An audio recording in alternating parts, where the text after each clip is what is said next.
Imagine burying your pet after spending several years with it. It must feel so heartbreaking. Now, think about seeing your dead pet reach a different place when you just cry out so hard while seeing it buried. Well, it happened to the owners of an 18-year-old dog who buried their pet. He'd been sick for a long time, so people were prepared for his death, but just a few hours later, the dog was found near one of the roads. That sounds like a zombie case. Welcome to Top Feed. If you still haven't subscribed yet, click the subscribe button now and let's unravel these zombie cases among animals. Zombies. They're the undead.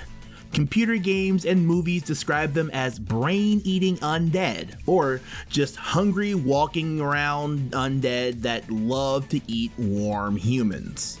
Of course, they're just fictional characters who become popular with those who are big fans of the zombie apocalypse.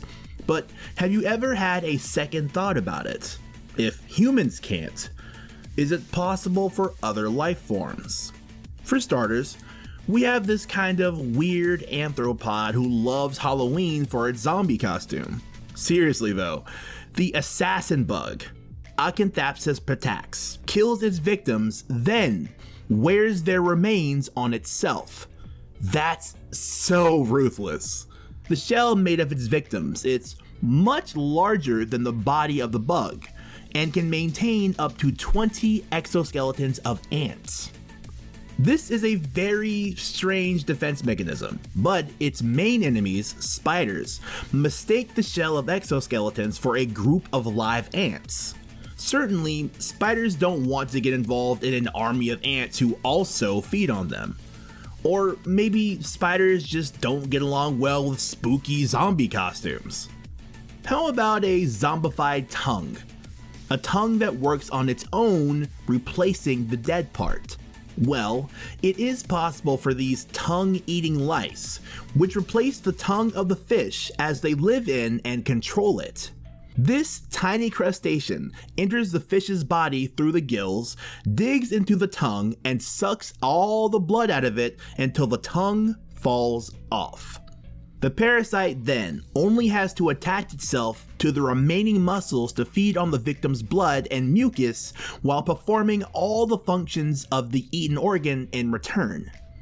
If you're a fish and you're watching this, you better check your tongue right now.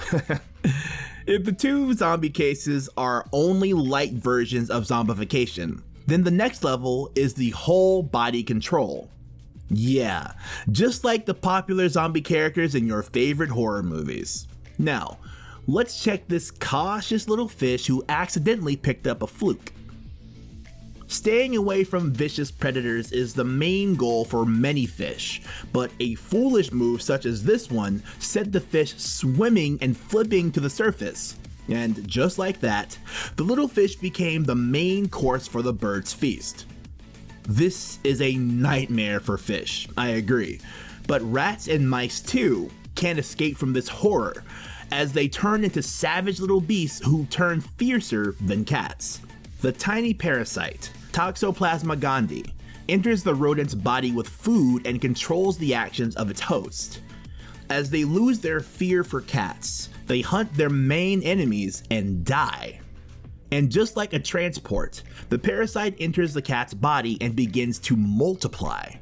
The next thing we know, these cats turned into unrestrained felines. That's brain reprogramming, do you agree?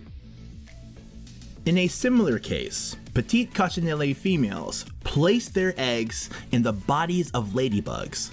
In this event, the ladybugs do not recognize any difference as they continue to hunt aphids. After 3 weeks, the larvae grow enough to get out. This time they still need the ladybugs, so they start weaving silk cocoons right under the bug's belly. The zombified ladybug acts as a frontage of defense against potential predators. With that said, let me now talk about a substance called prions. In the simplest term, they are proteins with an unusual structure. You may have also heard that there were some strange cases in the US and Canada that the deer and elk behaved like the zombie characters in the movie The Walking Dead. The animals who had contracted this strange disease lost their fear of humans and behaved very aggressively. Well, it's actually the work of prions. Prions can be found in many species, including the human body. It's either the light or dark side of the prions. When the light turns black, it's the beginning of the end. What makes it worse is that prion diseases and prions themselves are dangerous because they can survive for years in the wild, in the soil, in tree roots, and even on rocks. Up until today, the mutative nature of prions is still unknown. Once it turns 360 degrees, there's no going back. You might be thinking this time that prions have the potential to initiate a zombie apocalypse, but this terrifying event is still unlikely to happen. Whenever the undead get the chance to walk on Earth, they still get no match from nature. Instead, they will turn into a tasty feast in the eyes of bears, scavenger birds, and even meat flies. Aside from that, the bacteria, mold, and various fungi will happily join the grand banquet of the undead.